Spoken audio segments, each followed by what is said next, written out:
Ce podcast inclut du contenu créé à l'aide d'outils d'intelligence artificielle. Les informations fournies ne constituent pas des conseils financiers, d'investissement ou juridiques. Vous êtes invité à vérifier les informations de manière indépendante et à consulter des professionnels qualifiés pour des conseils personnalisés.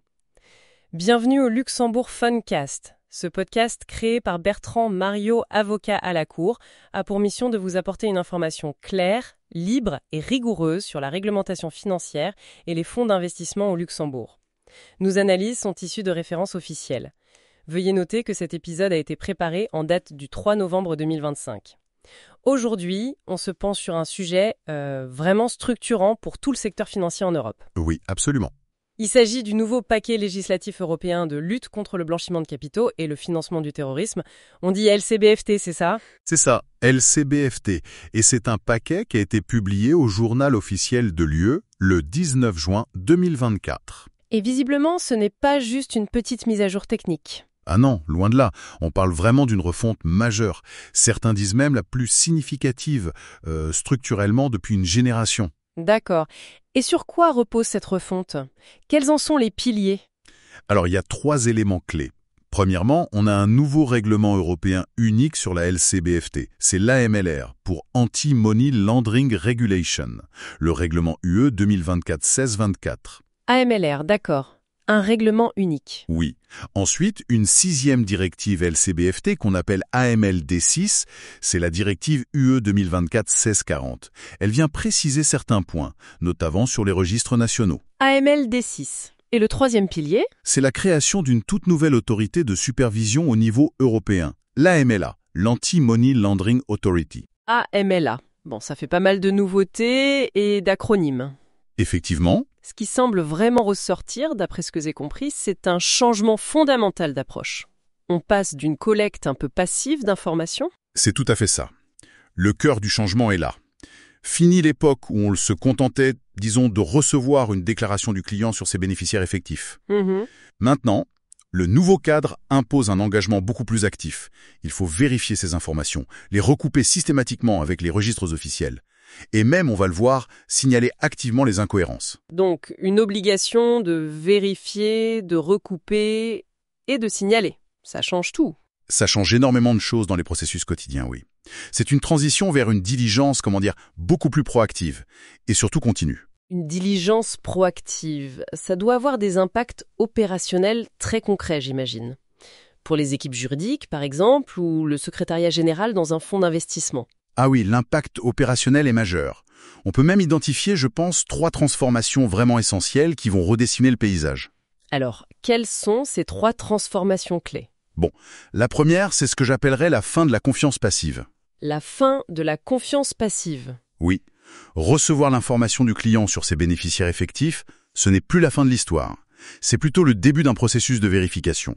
L'obligation de croiser cette information avec les registres centraux, elle devient systématique. Ça demande un scepticisme professionnel plus aiguisé, si vous voulez. D'accord, donc vérification systématique, regard plus critique, et la deuxième transformation clé. Alors là, c'est une obligation très opérationnelle, avec un délai précis. La fameuse règle des 14 jours pour les écarts. Ah oui, j'en ai entendu parler. 14 jours. 14 jours calendaires, oui. Si une entité, en faisant ses vérifications, trouve une différence, une divergence entre les infos qu'elle a sur un bénéficiaire effectif et ce qui est dans le registre central, eh bien, elle doit signaler cet écart au registre. Et ce, dans les 14 jours. Sans retard injustifié et en tout état de cause, dans un délai maximum de 14 jours calendaires à partir du moment où l'écart est détecté. 14 jours. C'est extrêmement court. Ça impose une réactivité. Immédiate, oui. Il faut des processus en place. Et puis, le 3e changement majeur... Oui, il concerne le rôle des registres nationaux eux-mêmes. Le LBR, au Luxembourg par exemple, le Luxembourg Business Registers. Avec la 6e directive, la MLD6, ils ne sont plus de simples dépôts d'informations. Ah bon ? Ils deviennent quoi alors ? Ils deviennent des acteurs actifs. Ils vont avoir le pouvoir et même l'obligation de vérifier l'information reçue. Ils pourront demander des preuves, mener des inspections. Des inspections, carrément. Oui, la directive le prévoit. Et surtout, autre nouveauté de taille, ils devront filtrer leurs propres données par rapport aux listes de sanctions financières internationales. C'est-à-dire ? Ils nous vont vérifier si les entités, les dirigeants, les bénéficiaires effectifs inscrits chez eux sont sur des listes de sanctions. Et si c'est le cas, afficher publiquement une indication, un flag sur le registre. D'accord. Donc, une vérification à double sens en quelque sorte. L'entité vérifie le registre et le registre vérifie ses propres données et les croise avec les sanctions. C'est exactement ça. Une boucle d'information et de contrôle bidirectionnel. Bon, ces 3 points, fin de la confiance passive, la règle des 14 jours et ces registres qui deviennent actifs, ça dessine vraiment un nouveau paysage. Si on approfondit un peu, pourquoi ce choix d'un règlement unique, la MLR ? Pourquoi pas une nouvelle directive ? La raison fondamentale, c'est l'harmonisation. Mettre fin à la fragmentation. La fragmentation. Oui. Les directives précédentes, elles devaient être transposées dans chaque pays, et chaque pays le faisait un peu à sa manière, avec des nuances, des interprétations différentes. Ce qui créait des différences entre les États membres ? Exactement. Des incohérences et potentiellement des failles que certains pouvaient essayer d'exploiter.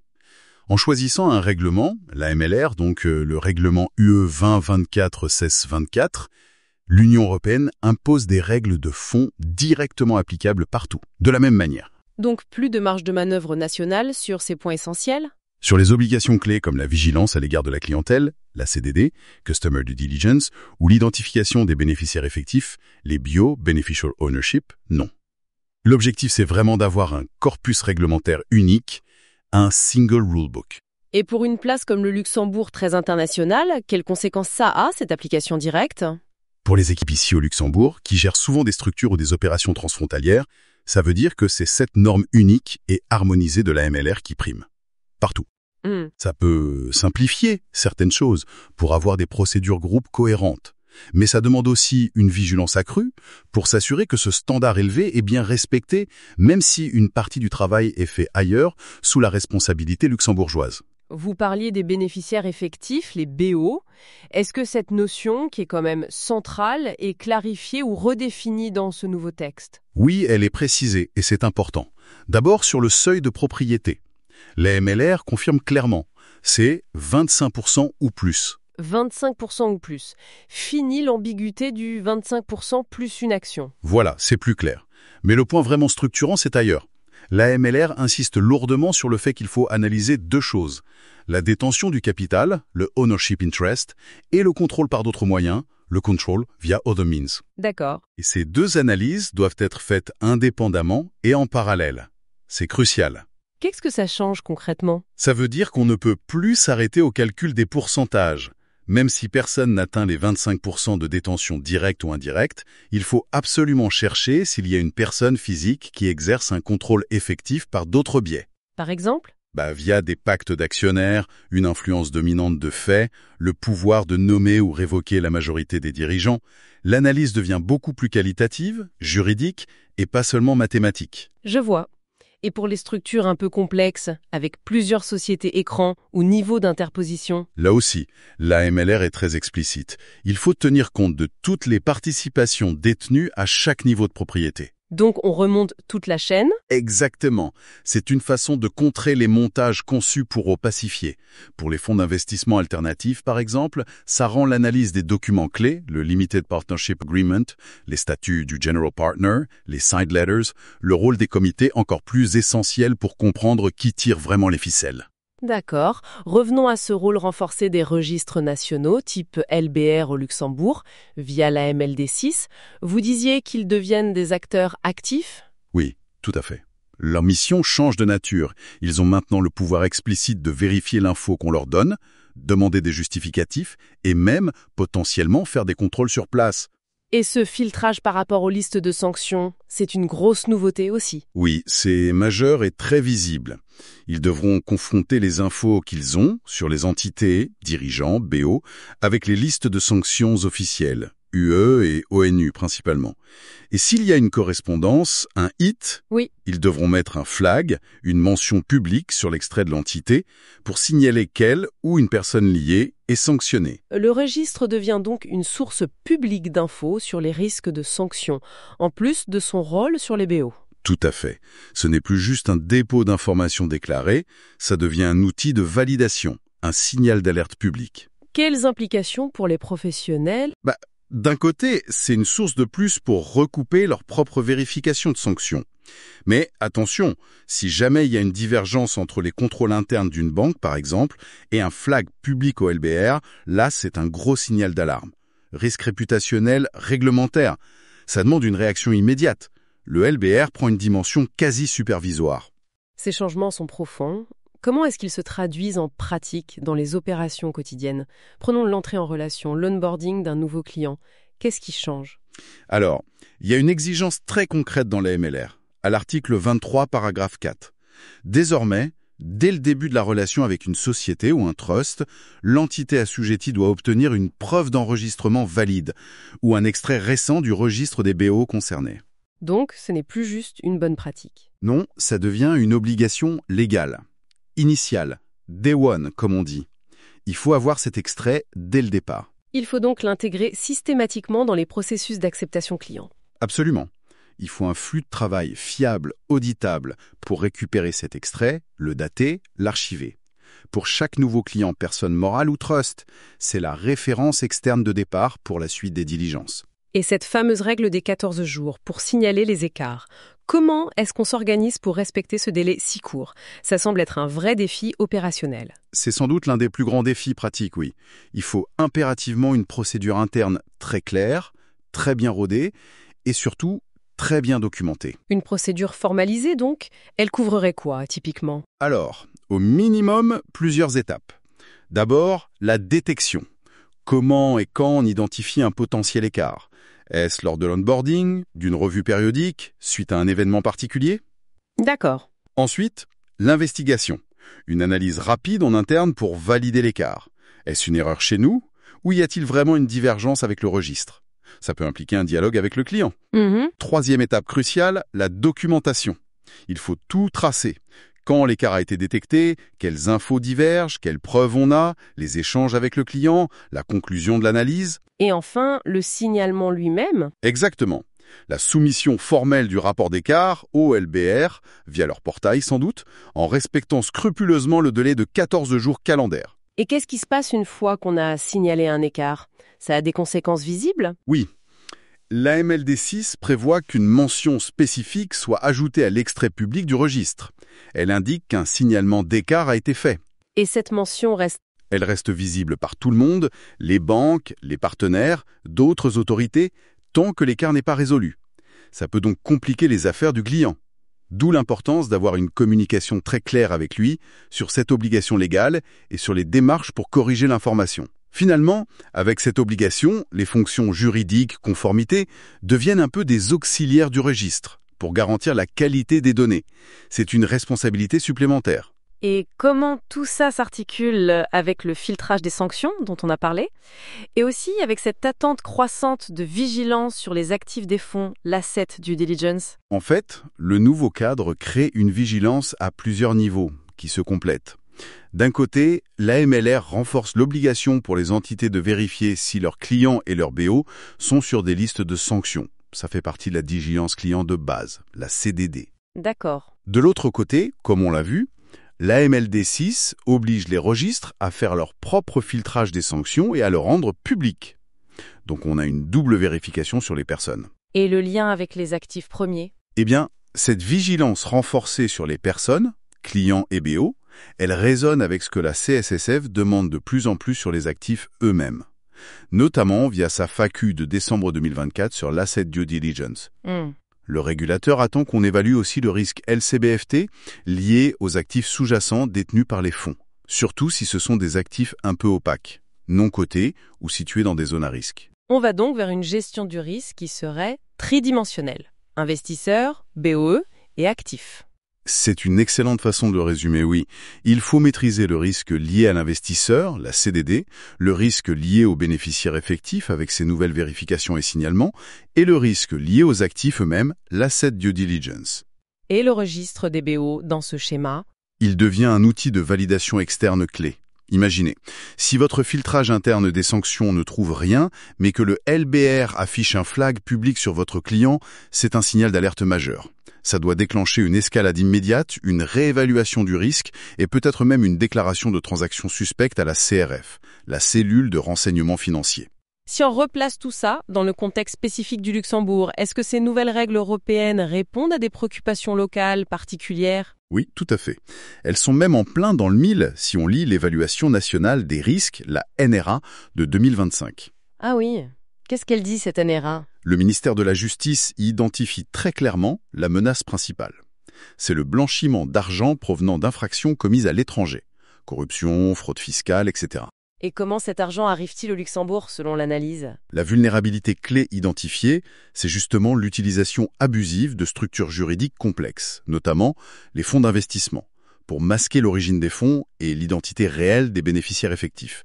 Ce risque, lié au montage, est même considéré comme le plus élevé pour le pays. Donc, renforcer la transparence sur les BO et les contrôles, comme le fait le paquet européen, c'est s'attaquer directement à cette vulnérabilité numéro 1. Précisément. Pour un professionnel au Luxembourg, appliquer rigoureusement ces nouvelles règles sur les BO, les écarts, la vérification, ce n'est pas juste cocher une case réglementaire. C'est participer activement à la protection de la place contre son risque principal identifié. Ça montre une compréhension stratégique des enjeux. Et la CSF, le régulateur luxembourgeois, comment se positionne-t-elle face à ces évolutions? Quelles sont ses attentes? La CSF a toujours prôné une approche LCBFT robuste et basée sur les risques. Depuis juin 2024 et la publication du paquet, elle communique beaucoup sur l'importance de se préparer à ces règles harmonisées. La transparence des BO, la vigilance renforcée, c'est clairement une priorité. On peut s'attendre à ce que ça se voit dans leur contrôle. Certainement. Le questionnaire annuel sur la criminalité financière va sans doute intégrer des questions très précises là-dessus. Et lors des visites sur place, ce sera un point d'attention majeur, c'est sûr. Donc il ne faut surtout pas attendre l'échéance de 2027 pour commencer à s'adapter, hein? Ah non, absolument pas. Mettre en place les processus, les tester, les documenter dès maintenant, c'est essentiel pour répondre aux attentes actuelles de la CSSF. Ça démontre une bonne gouvernance, une culture de gestion proactive du risque. C'est ce qui est attendu des acteurs qui ont un rôle de gardien, un rôle de supervision ici au Luxembourg. Si on se projette un peu plus loin, quel est le calendrier exact pour la mise en œuvre complète? Et quel sera le rôle de cette nouvelle autorité, l'AMLA? Alors, pour le calendrier, l'AMLA, qui sera à Francfort, doit être opérationnelle le 1er juillet 2025. D'accord, bientôt. Oui, et la date limite pour que le règlement AMLR soit pleinement applicable et pour que les pays transposent la directive AMLD6, c'est le 10 juillet 2027. Donc on a environ 2 ans entre mi-2025 et mi-2027 pour se mettre en conformité. C'est ça. 2 ans pour ajuster les systèmes, les politiques, former les équipes, revoir les contrats. C'est une fenêtre importante. Et l'AMLA, quel sera son rôle concret au-delà de la supervision directe de certaines très grosses entités? Son rôle le plus impactant pour l'ensemble du secteur, ce sera probablement l'élaboration des normes techniques. Les RTS, Regulatory Technical Standards, et les ITS, Implementing Technical Standards. Les normes techniques. Oui, ce sont des textes très détaillés qui vont expliquer le comment faire. Comment appliquer concrètement beaucoup de règles de l'AMLR, quelle méthode utiliser, quel format, quelle procédure. L'autorité bancaire européenne, l'EBA, a d'ailleurs déjà commencé à plancher sur des projets de RTS début 2025. Il faudra donc suivre ça de très près. Absolument. Ces normes techniques vont conditionner la manière dont il faudra configurer les processus internes pour être conformes. C'est essentiel de les suivre et même, si possible, de participer aux consultations via les associations professionnelles comme l'ALFI au Luxembourg. Si on prend encore un peu de hauteur, quelle est la grande tendance de fond derrière tout ça? Où est-ce que cette évolution nous mène? L'objectif final est assez clair. C'est de bâtir un système LCBFT européen beaucoup plus intégré, plus cohérent et qui repose massivement sur l'échange de données. L'échange de données. Oui, il est prévu à terme d'interconnecter les registres nationaux des BIO et peut-être même d'autres registres, comme ceux des comptes bancaires, via des plateformes centrales européennes. Ce qui donnerait une visibilité énorme aux autorités. Une visibilité transfrontalière sans précédent pour les superviseurs nationaux, pour l'AMLA, pour les cellules de renseignement financier, les CRF. Et le message pour les acteurs luxembourgeois. Le message, c'est que leurs données, la qualité de leurs informations, leurs processus, tout ça sera potentiellement regardé de plus près et par plus d'autorités différentes. Ça renforce l'importance d'avoir une gouvernance des données impeccable, d'investir dans les bonnes technologies et d'avoir une source unique et fiable pour les infos clients et bio. Fini le temps où les données de conformité pouvaient rester un peu en silo dans chaque pays. C'est une perspective assez transformatrice. Pour conclure notre discussion, si on devait vraiment retenir 3 changements absolument fondamentaux de ce nouveau cadre LCBFT, quels seraient-ils ? Je dirais premièrement, vraiment, la fin de la confiance passive. L'obligation de vérifier activement, systématiquement, les infos BO en les croisant avec les registres. D'accord, vérification active.